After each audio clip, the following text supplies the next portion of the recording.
Menteri PUPR, Menteri Sekretaris Kabinet, Gubernur DKI Jakarta, yang saya hormati Ketua Umum Dewan Pengurus Pusat Persatuan Perusahaan Real Estate Indonesia, DPP REI, beserta seluruh jajaran pengurus, Ketua Badan Pertimbangan Organisasi dan para senior REI yang hadir, Direktur Utama PT Bank Tabungan Negara Tbk, yang saya hormati para ketua dan jajaran pengurus DPD REI dari seluruh tanah air Indonesia, Bapak Ibu hadirin dan undangan yang berbahagia. Setiap mendengar kata REI yang ada di bayangan saya adalah masif, ekspansif.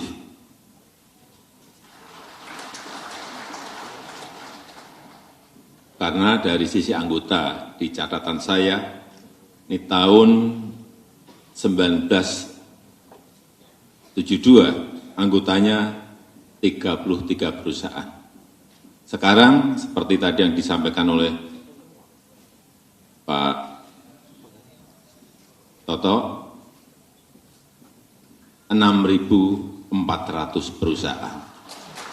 Perkembangannya sangat pesat sekali. Sangat pesat sekali. Dan isinya, ini mulai yang kelas kakap, ada, kelas sedang, ada, kelas kecil, sampai kelas 3 ada semuanya. Semua difasilitasi dan diterima oleh REI. Dan saya senang di tengah perlambatan ekonomi global,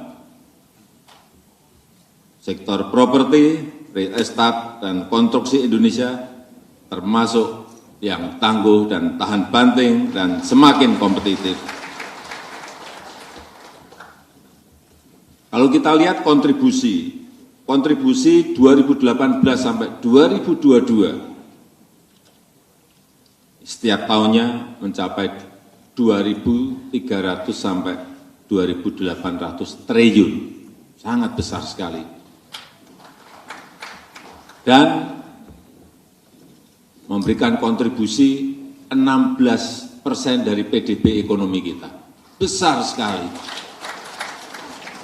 Dan tenaga kerja yang tersangkut dalam perputaran ekonomi di REI mencapai 13 sampai 19 juta orang. Juga sangat banyak sekali. Kenapa banyak negara ingin mendrive ekonominya lewat usaha real estate, usaha properti, ya karena kontribusi di PDB-nya sangat tinggi di semua negara. Dan multiplier efeknya ke 185 subsektor industri lainnya. Ini juga banyak sekali, nggak ada industri yang masif ini efeknya, yang ada hanya di industri properti, real estate, dan konstruksi. Multiplier efek ke 185 subsektor. Di material, semuanya industri tersangkut di sini. Semen, batu bata, besi, cat, semuanya bergerak kalau industri properti dan real estate itu bergerak. Furniture dan interior, kursi, lampu, kasur, toilet pasti laku karena ada rumah-rumah baru yang banyak. Elektronik, kita tahu semuanya, kalau rumah baru pasti butuh TV, kulkas, dispenser, dan lain-lainnya. AC dan lain-lainnya. Alat dapur, kalau rumah baru pasti beli alat-alat dapur. Panci, wajan, sendok, semuanya beli. Garpu, semuanya beli. Industri jasa, jangan lupa industri jasa. Dari yang namanya tukang listrik, tukang sampah, tukang kebun, sedot WC, semuanya bisa bergerak.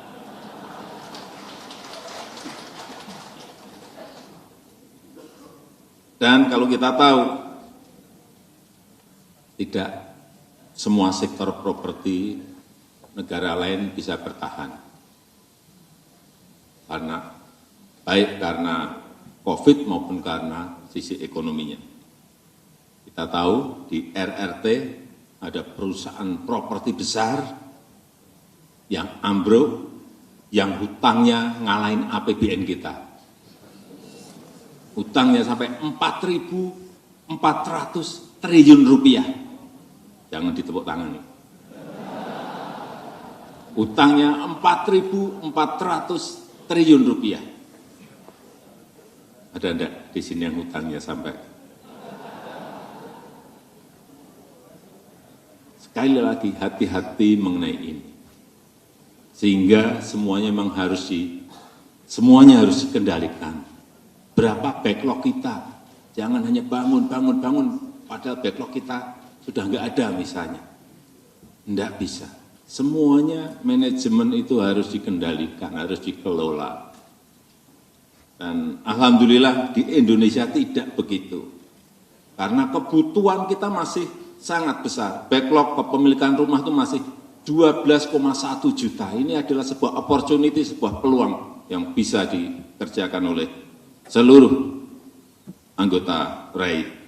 Pertumbuhan KK baru mencapai 700 sampai 800 ribu KK per tahun. Jadi kalau nanti anggota RAI masih tambah, saya kira ya, karena kesempatannya masih banyak. Sekali lagi, pertumbuhan KK baru itu 700 ribu sampai 800 ribu per tahunnya. Dan yang paling penting, karena kinerja ekonomi kita juga baik.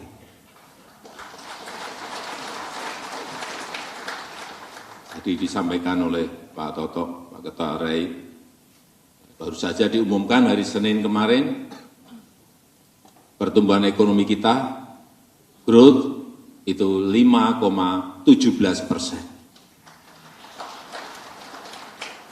Dan sudah tumbuh di atas 5% selama 7 kuartal berturut-turut.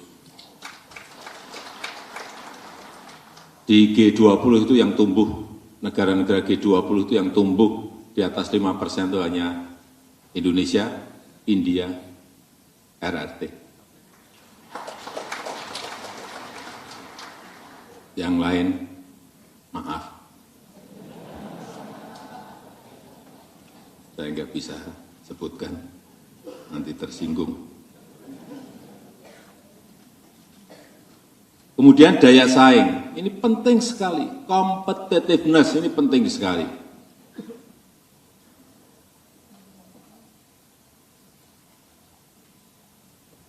Dari yang sebelumnya kita 44, tahun ini melompat menjadi 34, ranking 34. Ini naik 10 peringkat,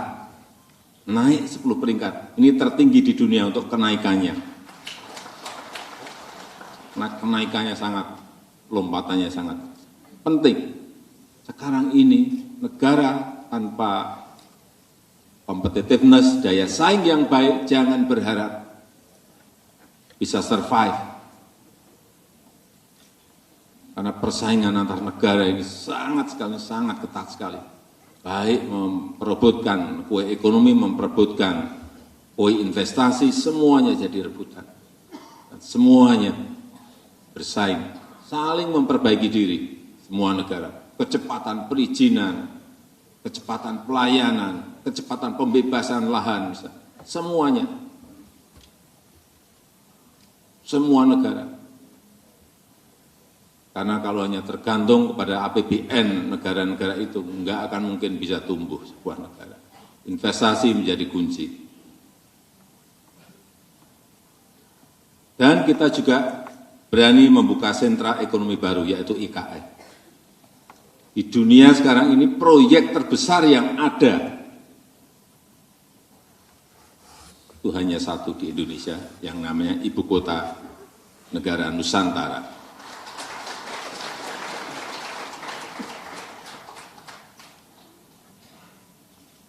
Dan nanti ada Pak Doni dari Otorita IKN, per 27 Juli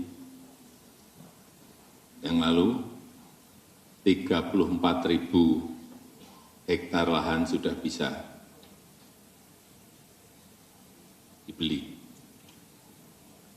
loh, nggak ada gratisan di sana. Harganya berapa, tanya ke Pak Kepala Otorita. Ini peluang.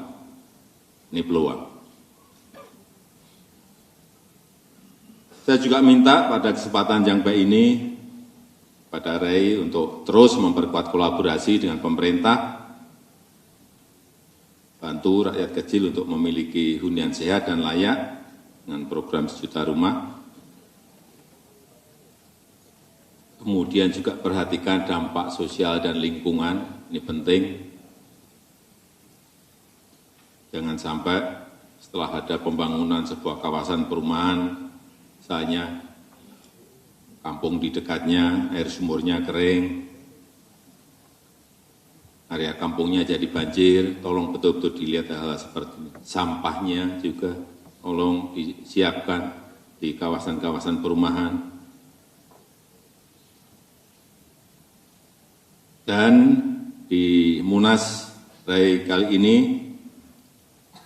bisa dirumuskan langkah-langkah strategis untuk menyikapi peluang dan tantangan yang ada. Saya kadang-kadang bayangin negara kita ini hampir semua kota itu kan sama. Nggak ada diferensiasinya. Kenapa tidak ada sebuah kota ini kota jagung, dan segala fasilitasnya, ada kota ikan, ada kota mebel, ada kota golf. Ada di Amerika seperti itu ada. Jadi tematik, tidak semua kota sama. RAI mungkin bisa merumuskan langkah-langkah strategis menuju ke sana. Saya rasa itu yang ingin saya sampaikan dalam kesempatan yang baik ini. Dan dengan mengucap Bismillahirrahmanirrahim, Munas RAI ke-17 tahun 2023 saya nyatakan dibuka. Terima kasih. Wassalamualaikum warahmatullahi wabarakatuh. Waalaikumsalam warahmatullahi wabarakatuh.